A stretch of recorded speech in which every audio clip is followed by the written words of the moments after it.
Gertrude McFuzz. There once was a girl bird named Gertrude McFuzz, and she had the smallest plain tail ever was. One droopy droop feather. That's all that she had. And oh, that one feather made Gertrude so mad. For there was another young bird that she knew, a fancy young birdie named Lola Lee Loo. And instead of one feather behind, she had two. Poor Gertrude. Whenever she happened to spy Miss Lola Lee Loo flying by in the sky, she got very jealous. She frowned and she pouted. Then one day she got awfully mad and she shouted, "This just isn't fair. I have one. She has two. I must have a tail just like Lola Lee Loo."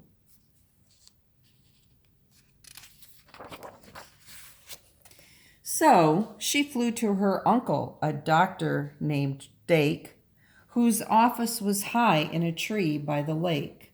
And she cried, "Uncle Doctor, oh, please, do you know of some kind of a pill that will make my tail grow?" "Tut, tut," said the doctor, "such talk! How absurd! Your tail is just right for your kind of a bird." Then Gertrude had tantrums. She raised such a din that finally her uncle, the doctor, gave in.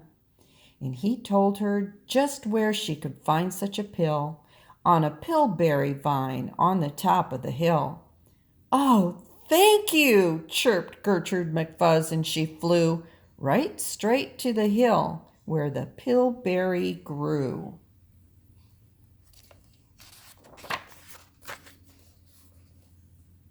Yes, there was the vine, and as soon as she saw it, she plucked off a berry. She started to gnaw it. It tasted just awful, almost made her sick, but she wanted that tail, so she swallowed it quick. Then she felt something happen. She felt a small twitch, as if she'd been tapped down behind by a switch. And Gertrude looked round and she cheered. It was true. Two feathers, exactly like Lola Lee Loo. Then she got an idea. Now I know what I'll do. I'll grow a tail better than Lola Lee Loo. These pills that grow feathers are working just fine. So she nibbled another one off of the vine. She felt a new twitch, and then Gertrude yelled, "Whee! Miss Lola has only just two. I have three." When Lola Lee Loo sees this beautiful stuff, she'll fall right down flat on her face, sure enough. I'll show her who's pretty. I certainly will. Why, I'll make my tail even prettier still. She snatched at those berries that grew on that vine. She gobbled down 4, 5, 6, 7, 8, 9. And she didn't stop eating, young Gertrude McFuzz, till she'd eaten 3 dozen. That's all that there was. Then the feathers popped out. With a zang, with a zing, they blossomed like flowers that bloom in the spring, and fit for a queen, what a sight to behold. They sparkled like diamonds and gumdrops and gold, like silk, like spaghetti, like satin, like lace. They burst out like rockets all over the place. They waved in the air and they swished in the breeze, and some were as long as the branches of trees.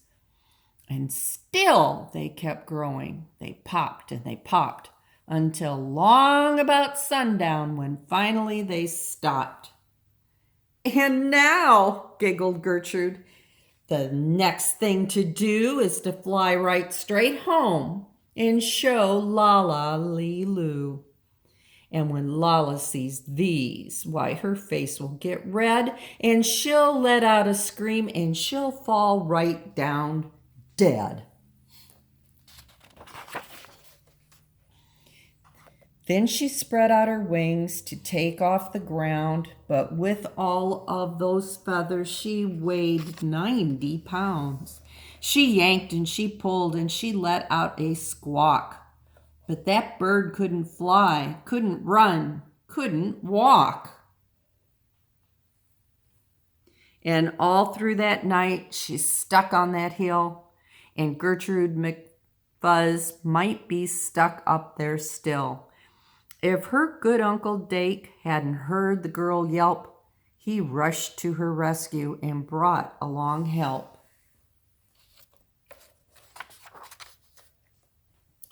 To lift Gertrude up almost broke all their beaks, and to fly her back home, it took almost 2 weeks. And then it took almost another week more to pull out those feathers. My, Gertrude was sore.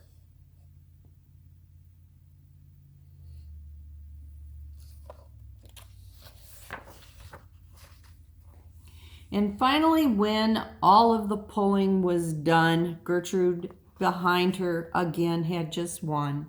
That one little feather she had as a starter, but now that's enough because now she is smarter.